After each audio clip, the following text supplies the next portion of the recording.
केवळ मुद्देमाल जिथे मिळतो तिथपर्यंत सीमित राहू नका, त्याचे बॅकवर्ड लिंकेज आणि फॉरवर्ड लिंकेज हे देखील शोधून काढा।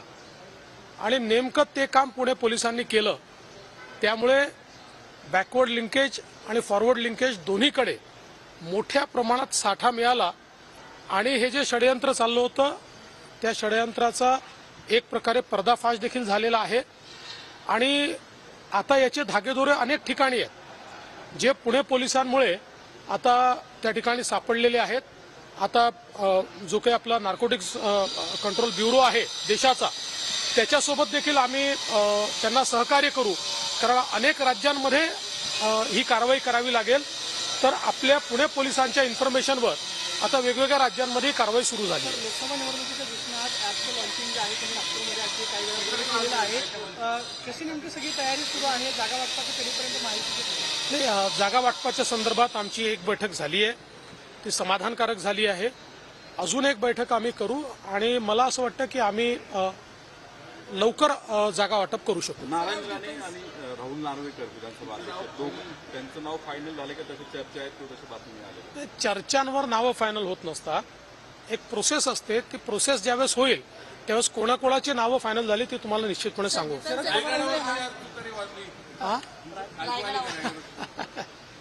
नाही, मला एकाच गोष्टीचा आनंद आहे की 40 वर्षानंतर पवार साहेब शेवटी रायगडावर गेले।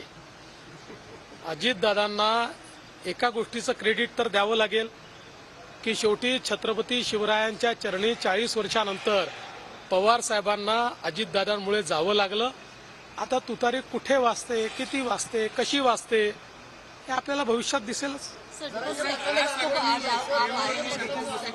क्या आपका नजरिया है आने वाले डिफेंस के लिए ये कितना महत्वपूर्ण रहेगा?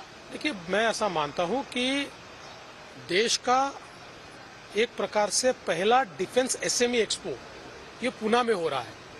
आज अगर हम देखें तो हमारे देश में सबसे फास्टेस्ट ग्रोइंग सेक्टर ये डिफेंस मैन्युफैक्चरिंग का है और इसमें असीमित संभावनाएं भी है, इसमें बड़े पैमाने पर निवेश भी है, इसमें बड़े पैमाने पर रोजगार के अवसर भी है।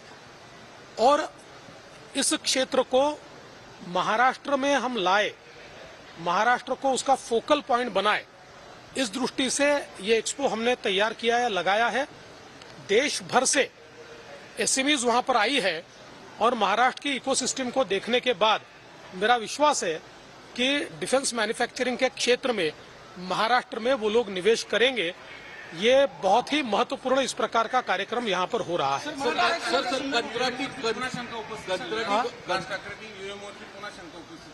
कोणी कशावर केली?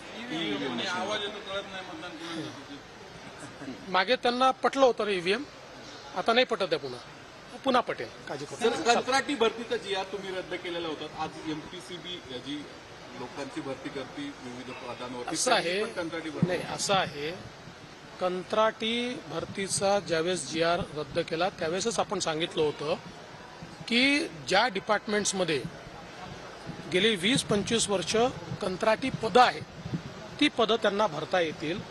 हे काही आज नव्याने ते करत नाही आहे।